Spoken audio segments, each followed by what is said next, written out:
السلام علیکم ورحمۃ اللہ وبرکاتہ نحمدہ ونصلی علی رسولہ الکریم اما بعد۔ آج تراویح میں 13واں پارہ نصف کے قریب پہنچ گیا اور ہمارا چھٹا پارہ شروع ہوگا۔ ابتدائی آیتوں میں چھٹے پیرے کی لا یحب اللہ الجہر بالسوء من القول الا من ظلم وکان اللہ سمیعا علیما۔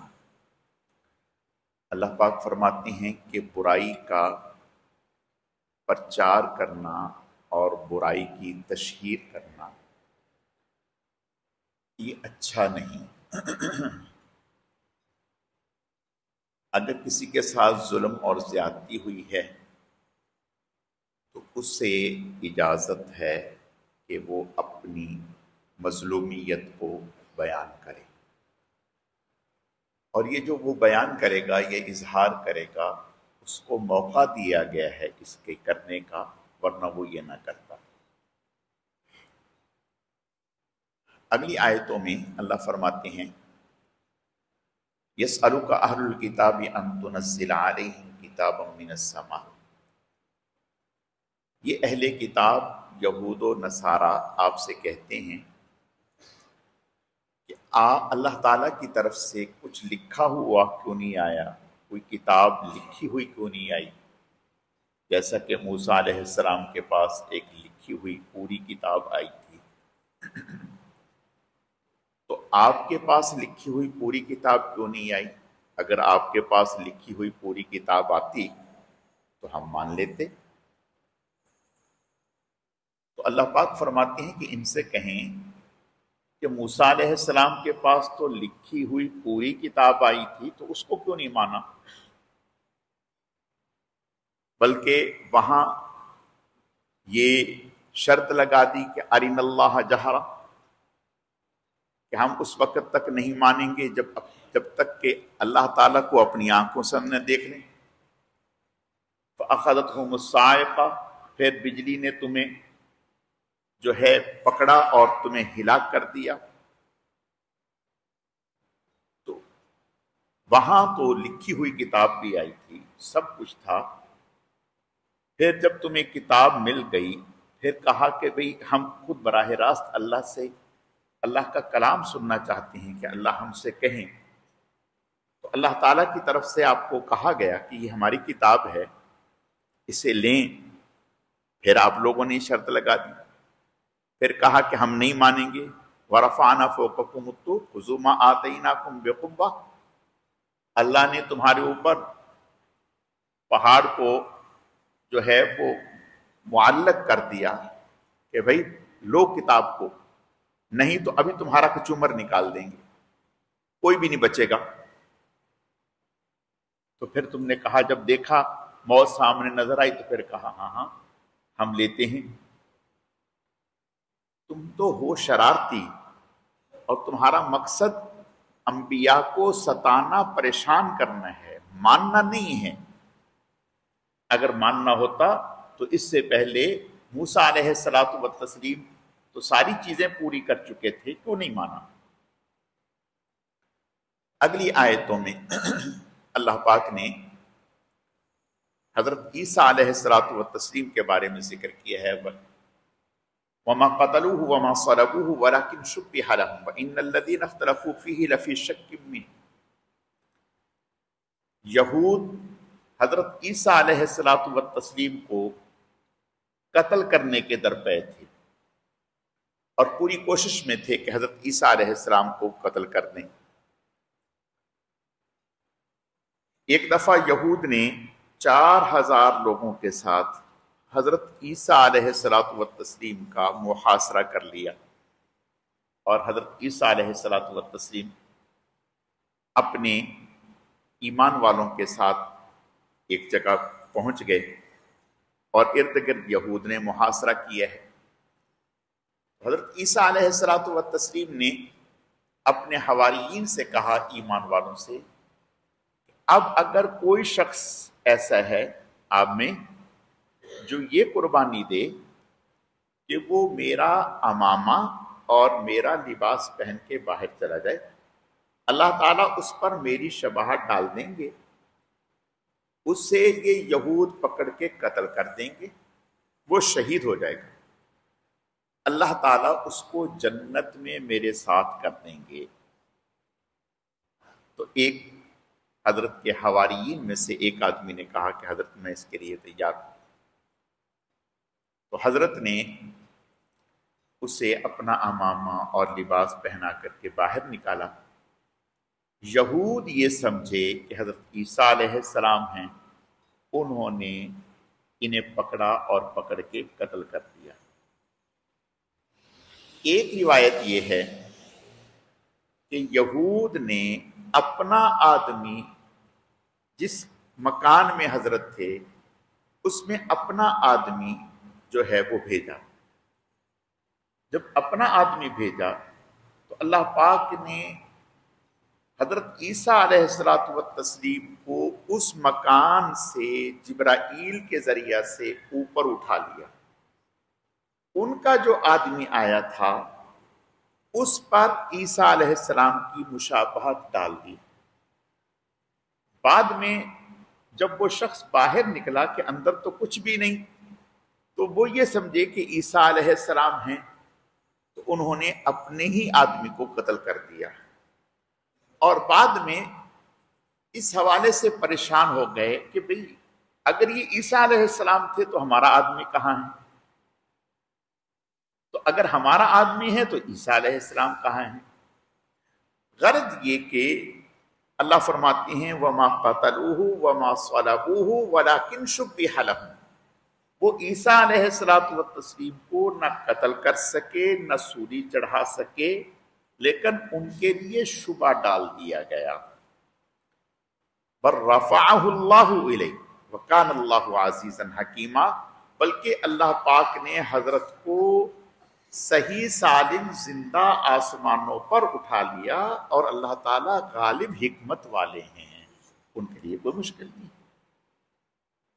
اگلی آیات میں اللہ فرماتے ہیں کہ یہ یہود جو ہیں لَٰكِنِ الرَّاسِخُونَ فِي الْعِلْمِ مِنْهُمْ وَالْمُؤْمِنُونَ يُؤْمِنُونَ بِمَا أُنزِلَ إِلَيْكَ وَمَا أُنزِلَ مِنْ قَبْلِكَ، یہود میں بعض تو ایسے ہیں جو بہت ہی زیادہ آگے نکل چکے ہیں انبیاء کی دشمنی میں، اللہ کے نبیوں کی دشمنی میں، دین کی دشمنی میں، لیکن بعض ایسے لوگ ہیں جو علم میں پختہ ہیں اور صحیح ایمان رکھنے والے لوگ ہیں، نماز قائم کرتے ہیں۔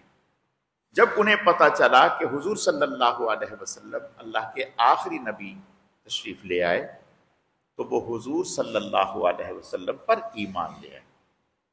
اللہ فرماتے ہیں وَالْمُقِيمِينَ الصَّلَاةَ وَآتَوُا الزَّكَاةَ، وہ نماز قائم کرنے والے ہیں اور زکوٰۃ دینے والے ہیں، یعنی سب ایک جیسے نہیں ہیں، کچھ ایسے بھی ہیں جو صحیح معتدل لوگ ہیں اور آپ صلی اللہ علیہ وسلم پر ایمان لانے والے، جیسا کہ حضرت عبداللہ بن سلام رضی اللہ تعالیٰ، یہ یہود کے عالم تھے، آپ صلی اللہ علیہ وسلم پر جب آپ کو دیکھا، آپ سے ملاقات ہوئی تو آپ پر ایمان لیے۔ اگلی آیات میں اللہ فرماتے ہیں اِنَّا أَوْحَيْنَا إِلَيْكَ كَمَا أَوْحَيْنَا إِلَىٰ نُوحٍ وَالنَّبِيِّينَ مِن بَعْدِهِ، کہ ہم نے آپ پر کوئی نیا کام نہیں کیا کہ جو صرف آپ پر کیا ہو کسی اور پر، ہم نے تو اس سے پہلے بے شمار انبیاء پر، ہزاروں انبیاء پر وحی بھیجی، رسولوں پر وحی بھیجی، جیسا کہ نوح علیہ السلام پر وحی بھیجی اور دیگر انبیاء پر بھیجی، ابراہیم علیہ السلام، اسماعیل علیہ السلام پر۔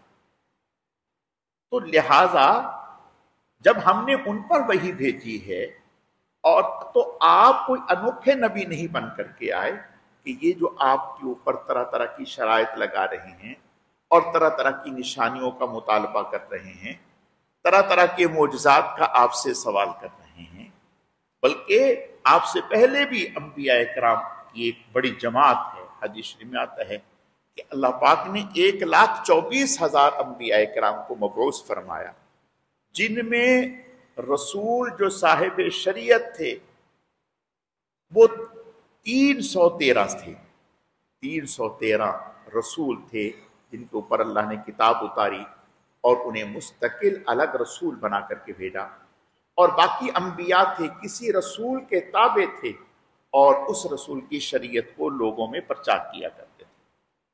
تو اللہ فرماتے ہیں کہ اگر یہ آپ کے بارے میں طرح طرح کی، تو آپ کوئی نئی چیز نہیں بلکہ پہلے ہی انبیاء کرام کے ایک سلسلے کو لے کر کے چلے آ رہے ہیں۔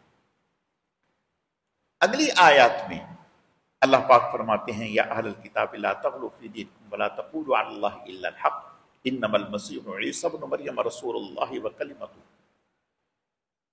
اہل کتاب حضرت عیسیٰ علیہ الصلوۃ والتسلیم کے بارے میں بہت غلو کرتے تھے، اور حضرت عیسیٰ علیہ الصلوۃ والتسلیم کے آپ صلی اللہ علیہ وسلم نے ارشاد فرمایا کہ حضرت عیسیٰ علیہ الصلوۃ والتسلیم کے بارے میں 3 طرح کے لوگ پیدا ہوئے۔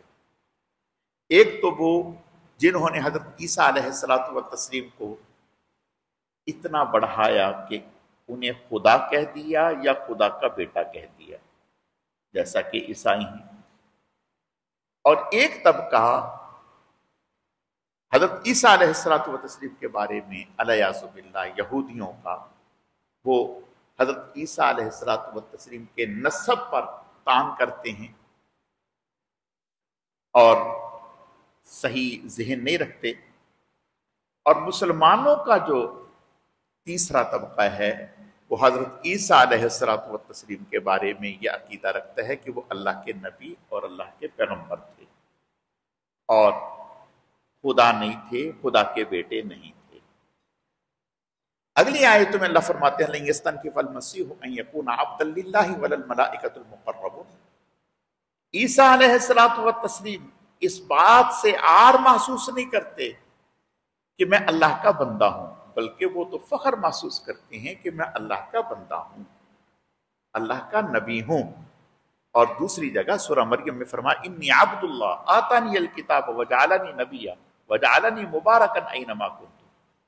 تو عیسیٰ علیہ الصلوۃ والتسلیم اللہ کا نبی ہونے میں عار محسوس نہیں کرتے، وہ تو فخر محسوس کرتے ہیں کہ میں اللہ کا بندہ ہوں، میں اللہ کے ساتھ نسبت ہے اور اللہ کا کلمہ ہوں کہ اللہ پاک کے حکم سے میری تخلیق وجود میں آئی۔ اگلی سورت سورہ مائدہ، اس میں دسترخوان، مائدہ کے معنی دسترخوان کے ہوتے ہیں، اس سورت کے آخر میں اس کا ذکر ہے، اس لیے اس سورت کا نام۔ ابتدائی آیتوں میں اللہ فرماتے ہیں یا ایھا الذین آمنوا اوفوا بالعقود، اے ایمان والو عقود کو، معاملات کو، معاہدات کو پورا کرو۔ اب معاہدات کس طرح کے؟ بعض علماء نے لکھا کہ اس سے مراد یہ ہے کہ اللہ اور بندے کے درمیان جو احکامات کے معاہدے ہیں انہیں پورا کرو۔ بعض نے کہا کہ اس سے مراد یہ ہے کہ اللہ اور بندے اور رسول کے درمیان جو شرعی معاملات ہیں کہ بندہ اللہ اور اس کے رسول کی تعلیمات کے مطابق زندگی گزارے گا، اس کو پورا کرے۔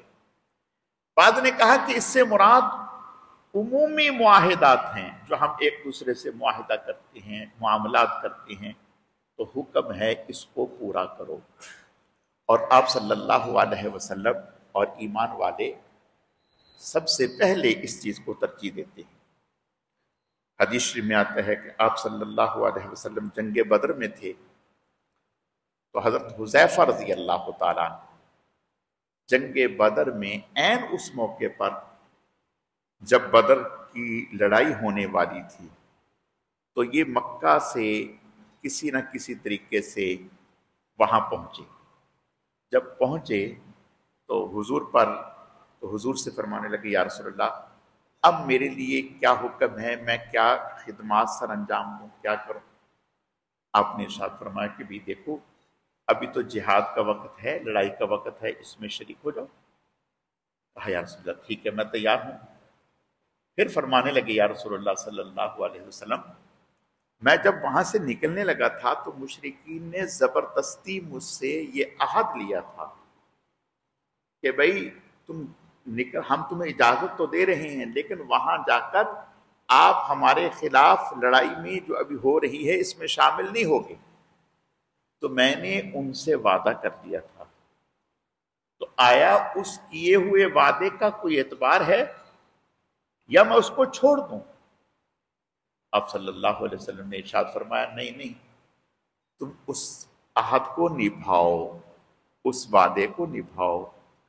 آپ ایک سے ہمارے ساتھ مل کر کے اگر قتال کریں گے، جہاد کریں گے، کوئی خاص فرق نہیں پڑے گا، لیکن ہم تو سب سے پہلے اس بات کو پورا کرنے کے پابند ہیں جو عہد و پیمان ہے۔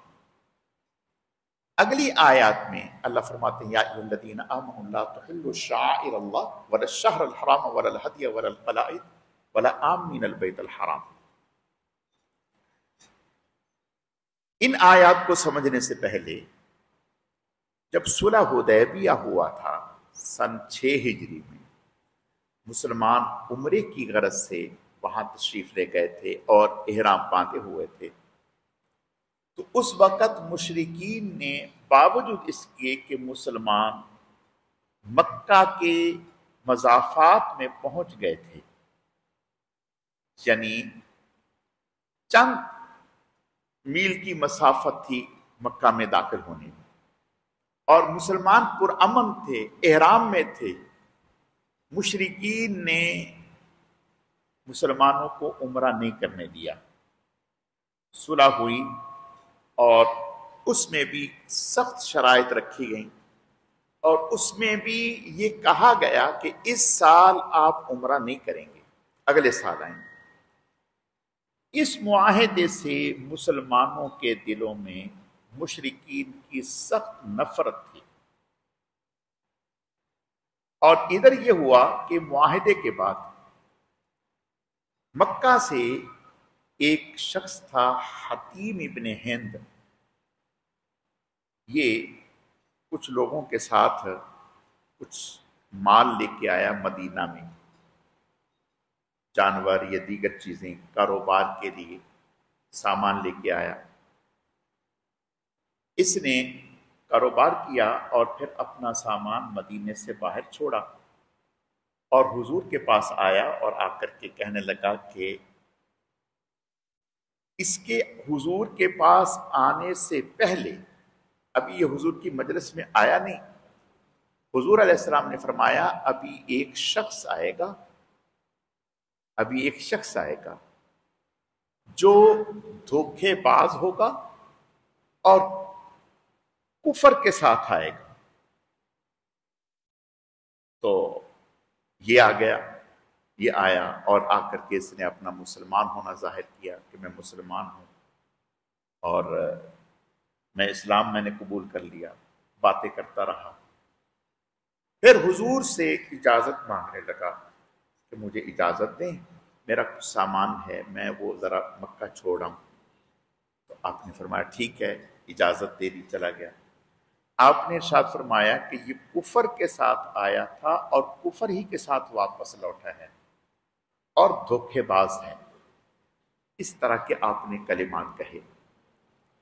یہ جب باہر نکلا مدینہ سے تو مدینہ کے مضافات میں مسلمانوں کے، صحابہ کرام کے جانور اور صدقے کے جانور چر رہے تھے، اونٹ، تو یہ ان جانوروں کو اکٹھا کر کے لے گیا، یعنی مسلمانوں کا مال لے اڑا۔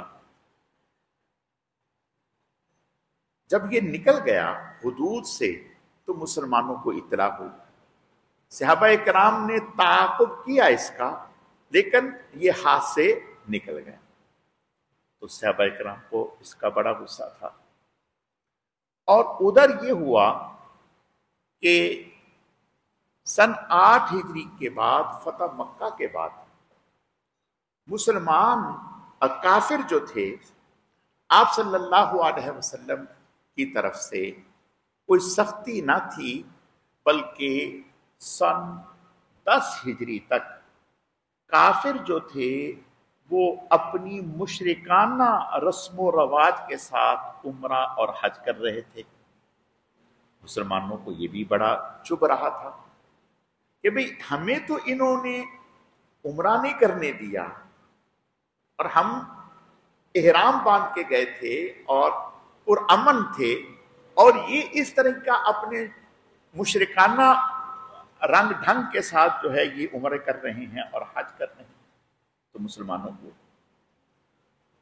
اللہ کا کرنا یہ ہوا کہ مسلمان جا رہے تھے تو راستے میں مکہ اور مدینہ کے راستے میں دیکھا کہ یہی شخص حتیم ابن ہند، اس نے احرام پہنا ہوا ہے اور وہی جانور جو مسلمانوں کے چرائے تھے انہیں یہ ذبح کے لیے اور عمرے میں عمرہ ادا کرنے کے لیے یہ جا رہا تھا کہ میں حرم میں جا کے انہیں ذبح کروں گا. تو مسلمانوں کو دیکھ کر جوش آیا کہ بھائی اس نے تو ہمارا ہی سامان لوٹا ہوا ہے، تو لہٰذا ابھی اس کا رگڑا نکالنا چاہیے، اس کی گردن اڑانی چاہیے. تو اللہ پاک نے یہ آیتیں اتار دی، یا ایھا الذین آمنوا لا تحلوا شعائر اللہ ولا الشہر الحرام ولا الہدی ولا القلائد ولا آمین البیت الحرام یبتغون فضلا من ربہم. اے ایمان والو، شعائر اللہ کا آپ احترام کرو. دیکھو ٹھیک ہے اس نے یہ حرکت کی، لیکن اب چونکہ یہ احرام پہن رکھا ہے اور پھر اس نے جانور جو ہے وہ قلادہ باندھ کر کے وہاں حرم میں لے جانے کے لیے لے جا رہا ہے، تو اس ظاہری جو نسبت ہے اس کا آپ پاس کرو، اس کا آپ پاس کرو، چھوڑ دو کوئی بات نہیں، اس کا پاس کرو. تو ایک تو یہ، اور دوسرا مسلمانوں کو یہ کہا اللہ پاک نے کہ بھئی حدود حرم میں آپ خون ریزی نہ کرو. ٹھیک ہے اگر کافر اور مشرک وہ ایسا کر رہے ہیں تو کوئی بات نہیں، ایک وقت آئے گا کہ اللہ پاک کوئی نہ کوئی سبیل نکالیں گے. لیکن اس وقت نہ تو وہ مہینے جو اشہر حرم ہیں جن میں اللہ پاک نے قتال کو حرام کیے ہیں، آپ ان کی عزت کو پامال کرو، یعنی ان میں از خود قتال نہ کرو، اور نہ ایسے جانور جن کے اوپر قلادہ باندھا ہے اور انہیں حرم میں لے جایا جا رہا ہے انہیں اپنے لیے حلال سمجھو. تو ان چیزوں کا آپ خیال کرو. ان آیتوں میں اللہ پاک نے اس کو بیان کیا. اگلی آیتوں میں اللہ فرماتے ہیں حرمت علیکم المیتۃ والدم ولحم الخنزیر. اسلام سے پہلے 3 طرح کے لوگ تھے. ایک تو وہ جو ایسے کافر تھے ہر جاندار کو اپنے لیے حلال سمجھتے تھے، جیسے چائنا کے لوگ ہیں، چھپکلی ہے، سانپ ہے، بچھو ہے، کتا ہے، غرض یہ کہ جو ہتھے آ جائے. اور ایک وہ تھے جو حلال کو بھی حرام سمجھتے تھے، جیسے مشرک جو حلال جانور ہیں انہیں بھی اپنے لیے حرام سمجھتے تھے. تو شریعت مطہرہ نے ایک ضابطہ دیا کہ نہ تو ان لوگوں کی طرح ہر جاندار کو جو ہتھے آ جائے اس کو اپنے لیے حلال سمجھو. اس لیے کہ اللہ پاک نے جتنے بھی جاندار چیزیں پیدا کی ہیں اللہ جانتے ہیں کہ کس میں کیا خاصیت ہے. کس جانور کا گوشت کھائیں گے تو اس کے اثرات آپ کے باطن پر کیسے وارد ہوں گے، کیسے پڑیں گے. تو لہٰذا اللہ نے جو چیزیں تمہارے لیے حلال کی ہیں انہیں کھاؤ، ان کے کھانے سے تمہیں تقویت ہوگی. اور حرمت علیکم المیتۃ والدم ولحم الخنزیر وما اہل لغیر اللہ بہ. مردار کو اللہ نے حرام کر دیا، خنزیر کو اللہ نے حرام کر دیا، کتے کو اللہ نے حرام کر دیا، خون کو اللہ نے حرام کر دیا، دم المسفوح. اور احل لغیر اللہ انہیں اللہ نے حرام کر دیا. ایک لسٹ بتائی کہ یہ چیزیں تمہارے لیے حرام ہیں، ان کو اگر کھاؤ گے تو ان کے کھانے سے جو تمہاری فطرت ہوگی اور تمہارے اندر کی عادات ہوں گی وہ انسانوں والی نہیں رہیں گی، وہ جانوروں والی ہو جائیں گی. جیسا کہ حدیث شریف میں آتا ہے کہ خنزیر کھانے سے انسان کے اندر جو ہے تمیز ختم ہو جاتی ہے. خنزیر ایسا جانور ہے کہ جو دوسرے جانوروں سے بالکل الگ ہے. اس کا چمڑا، اس کے بال، اس کی ہڈیاں، اس کا گوشت، ہر چیز کو نجس قرار دیا اللہ پاک نے. تو فرمایا کہ نہ تو ایسا کرو کہ جو چیز ہتھے آ جائے اسی کو کھا لو، اور نہ یہ کہ ہر حلال چیز کو حرام نہیں، بلکہ عبدیت یہ ہے، بندہ ہونا یہ ہے، ایمان اور مسلمان ہونا یہ ہے کہ اپنی مرضی نہیں بلکہ اللہ اور اس کے رسول کی مرضی پر سر تسلیم خم کر دو. اللہ کے حکم کا نام دین ہے، اپنی عقل کے گھوڑے چلانے کا نام دین نہیں ہے. اس بات کو وَأَن تَسْتَقْسِمُوا بِالْأَزْلَامِ، عرب لوگ مل کر کوئی جانور خریدتے اور کہتے کہ اس کا گوشت کھاتے ہیں. اب جب گوشت کے حصے بناتے تو پھر وہ بیت اللہ کے مجاور کے پاس جاتے اور اس نے ایک تھیلا رکھا ہوتا جس میں تیر رکھے ہوتے. اب وہ تیر نکالتا، اس سے تو 10 لوگوں نے ایک جانور خریدا، 10 نے برابر کے حصے ڈالے، تو ہونا تو یہ چاہیے تھا کہ برابر کا سب کو گوشت ملتا. لیکن وہ تیر نکالتے، کسی کے تیر پر نکل آتا 2، اس کو 2 ملتے، کسی کے تیر کے اوپر نکلتا لا، اس کو کچھ بھی نہ ملتا، محروم ہو جاتا. تو اللہ فرماتے ہیں یہ جائز نہیں، ناجائز ہے. اگلی آیتوں میں الیوم اکملت لکم دینکم واتممت علیکم نعمتی ورضیت لکم الاسلام دینا. یہ آیت آپ صلی اللہ علیہ وسلم پر میدان عرفات میں سن 10 ہجری میں نازل ہوئی، اور جب آپ پر یہ نازل ہوئی تو اس کے بعد 81 دن آپ صلی اللہ علیہ وسلم بقید حیات رہے. اس کے بعد آپ کا وصال ہو گیا. یہود کے چند ایک علماء حضرت عمر بن خطاب رضی اللہ تعالیٰ عنہ کے پاس آئے اور آ کر کے کہنے لگے کہ آپ پر ایک ایسی آیت آئی ہے آپ کے دین میں، اگر یہ ہمارے دین میں آتی تو ہم اس دن کو جشن کا دن منا دیتے، عید کا دن منا دیتے. حضرت نے فرمایا کون سی آیت؟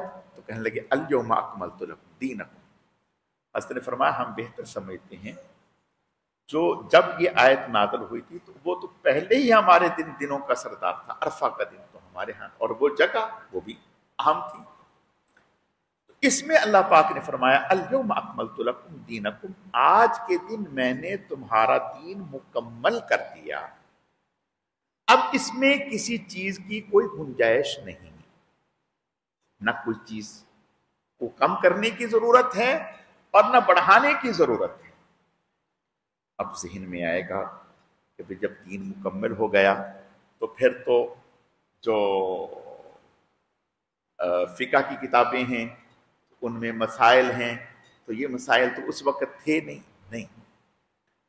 یہ مسائل نکالے نہیں، واضح کیے ہیں. دین میں کوئی چیز داخل نہیں کی بلکہ چھپی ہوئی تھی، اس کو واضح کر کے ہمارے سامنے پیش کر دیا.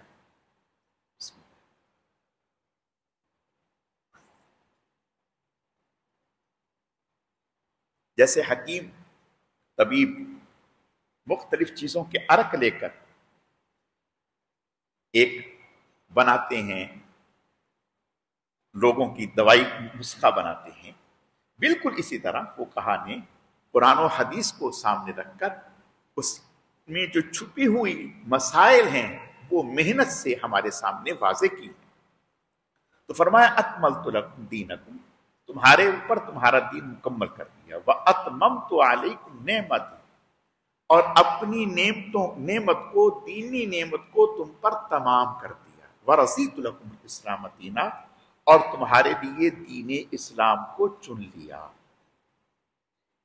جب یہ آیات اتری تو صحابہ کرام رضوان اللہ علیہ اجمعین بہت خوش تھے.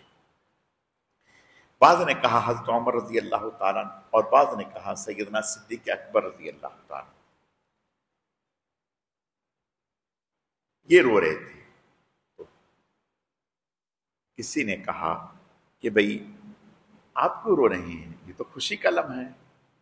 کہا ہاں، لیکن اس سے یہ پتہ چل رہا ہے کہ اب حضور صلی اللہ علیہ وسلم ہم میں رہیں گے نہیں، اس لیے کہ جب دین مکمل ہو گیا، اللہ تعالیٰ نے دینی نعمت پوری کر دی، تو اب حضور کی بعثت کا مقصد پورا ہو گیا۔ تو جب بعثت کا مقصد پورا ہو گیا تو اس کا مطلب یہ ہے کہ اب آپ رہیں۔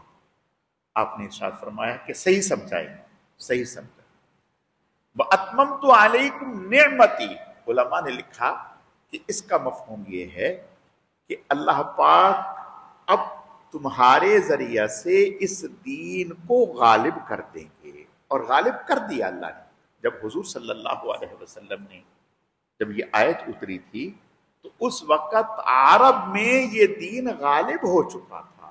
آپ کے ساتھ 1,24,000 انبیاء صحابہ کرام نے حج کیا، اور اس وقت پورے عرب میں دین غالب تھا، باقی ادیان جو ہے ان کا کلا کما ہو گیا۔